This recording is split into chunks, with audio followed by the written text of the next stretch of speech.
لیکن کل ہم نے خود 100 روپے ادا کیے.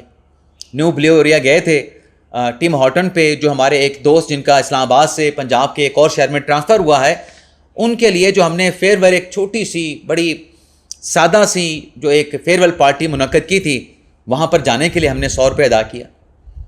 اب یہ 100 روپے کی بات کوئی نہیں ہے، لیکن کیا یہ 100 روپے لینا اس انداز سے کہ آپ سروس روڈ استعمال کر رہے ہیں، کیا یہ جائز ہے؟ قانون میں اس کی گنجائش ہے؟ اسلام آباد ہائی کورٹ کو اس معاملے کو سیریسلی دیکھنا چاہیے، کیونکہ میری نظر میں یہ ناجائز جو ہے وہ وصولی یا ٹیکس جو ہے یا ٹول پلازا جو ہے وہ لیا جا رہا ہے. اب ناظرین بات کر لیتے ہیں جو عمران خان صاحب سے جڑی خبر. کیا پاکستان تحریک انصاف نے پارلیمنٹ سے یعنی قومی اسمبلی، سینٹ، صوبائی اسمبلیوں سے مستعفی ہونے کا فیصلہ کر لیا ہے؟ یہ معاملہ کیا ہے؟ آج کے ناظرین اخبار میں یہ رپورٹ کیا گیا ہے کہ جو عمران خان صاحب کے ساتھ ان کے لیگل جو کونسل ہیں سلمان صفدر صاحب کی جو ملاقات ہوئی ہے، اس ملاقات میں عمران خان صاحب نے پارٹی کے لیے ایک پیغام بھیجا ہے. اب وہ پیغام کیا ہے جو کہ صالح ظفر صاحب نے اس کو ایکسکلوسیولی رپورٹ کیا ہے؟ اس میں بتایا گیا ہے کہ ایک تو عمران خان صاحب نے خیبر پختونخوا حکومت کی جو کارکردگی ہے اس پر عدم اطمینان کا اظہار کیا ہے.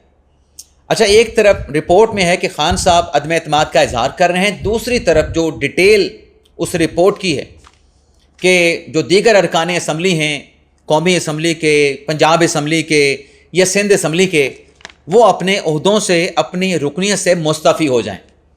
لیکن کے پی اسمبلی کے ارکان کے لیے عمران خان صاحب نے گنجائش نکالی ہے رپورٹ کے مطابق، اور کے پی اسمبلی کی کارکردگی پہ عدم اطمینان کا اظہار کرنے کے باوجود بھی انہیں استثنا دیا ہے کہ آپ نے اسمبلی سے ریزائن نہیں کرنا، کیونکہ اگر اسمبلیوں سے خیبر پختونخوا سے پاکستان تحریک انصاف ریزائن کرتی ہے تو پھر اس صورت میں ان کی حکومت کا خاتمہ بھی ہو جاتا ہے.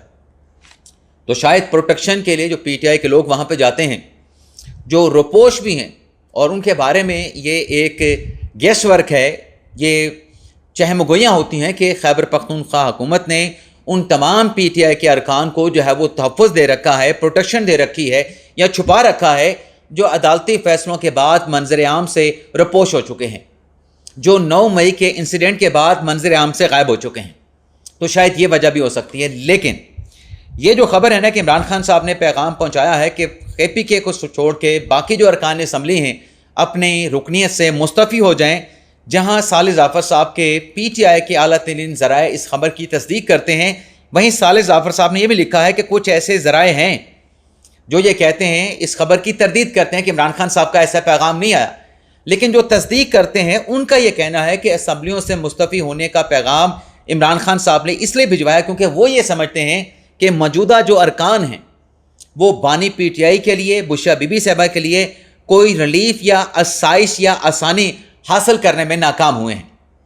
لیکن وہیں پہ یہ بھی کہنا ہے پی ٹی آئی کے ذرائع کا، جیسے صالح ظفر صاحب نے رپورٹ کیا ہے، کہ یہ جو اسمبلیوں سے مستعفی ہونے کا عمران خان صاحب کا پیغام ہے، اس نے بھی پارٹی کو ڈیوائیڈ کر دیا ہے، پارٹی میں ایک تقسیم پیدا کر دی ہے. اگر قومی اسمبلی میں پاکستان تحریک انصاف کے 79 ارکان ہیں تو اس کی اکثریت جو ہے وہ اسمبلیوں سے مستعفی ہونے کے خلاف ہے. اور ان لوگوں کا یہ کہنا ہے کہ اگر ہم نے بھی اسمبلیوں سے استعفیٰ دے دیا تو پھر ہمارے لیے جو گنجائش نکلی ہے وہ ہمارے لیے گنجائش بھی ختم ہو جائے گی پی ٹی آئی کے ارکان یا سینئر رہنماؤں کے لیے. بلکہ اکثریت ارکان کا یہ کہنا ہے کہ ہمیں اسمبلیوں سے مستعفی ہونے کے بجائے ہمیں تو قائمہ کمیٹیوں میں واپس جانا چاہیے. اب یہ خبر کیسے نکلی؟ صالح ظفر صاحب تک یہ خبر کیسے پہنچی ہوگی؟ جو میرا ایک اندازہ ہے، اور مجھے لگتا ہے کہ یہ میرا گیس وقت جو ہے اس لیے درست ہو سکتا ہے کیونکہ پچھلے کچھ دنوں سے یہ خبریں چل رہی ہیں کہ جو قائمہ کمیٹی میں پاکستان تحریک انصاف کے ارکان کی جانب سے کہا جا رہا ہے کہ اسٹینڈنگ کمیٹی میں واپس آیا جائے. اب یہ خبریں چھپ رہی ہیں تو شاید صالح ظفر صاحب نے اس خبر کے اوپر اپنا ایک آرٹیکل، ایکسکلوسیو سٹوری نکالنے کے لیے پی ٹی آئی کے لوگوں کے ساتھ رابطہ کیا ہوگا، کیا آپ اسٹینڈنگ کمیٹی میں واپس آ رہے ہیں؟ تو اس سوال کے جواب میں جیسا کہ رپورٹ ہے کہ نام ظاہر نہ کرنے کی شرط پہ اس شخص نے بتایا ہوگا کہ آپ تو اسٹینڈنگ کمیٹی میں واپسی کی بات کر رہے ہیں. یہاں پہ تو عمران خان صاحب کا جو پیغام ان کی وکلا، لیگل ٹیم یا سلمان صفدر کے ذریعے پارٹی تک پہنچا ہے، خان صاحب تو قائمہ کمیٹیوں سے نکلنے کے بعد اب اسمبلیوں سے مستعفی ہونے کا کہہ رہے ہیں۔ عمران خان کا اسمبلیوں سے مستعفی ہونے کا پیغام آیا ہے، لیکن بہرحال سوال یہ ہے کہ کیا اگر عمران خان صاحب کا یہ پیغام ہے تو کیا پاکستان تحریک انصاف نے یہ فیصلہ کر لیا ہے کہ وہ اسمبلیوں سے مستعفی ہو جائے گی؟ مجھے نہیں لگتا ناظرین کہ پاکستان تحریک انصاف سٹینڈنگ کمیٹی سے باہر آنے کے بعد اب اسمبلیوں کی رکنیت سے بھی مستعفی ہوگی۔ یہ غلطی دوبارہ پاکستان تحریک انصاف نہیں کرے گی۔ بے شک عمران خان صاحب کا پیغام دیا ہے۔ اجازت چاہتے ناظرین، اللہ حافظ۔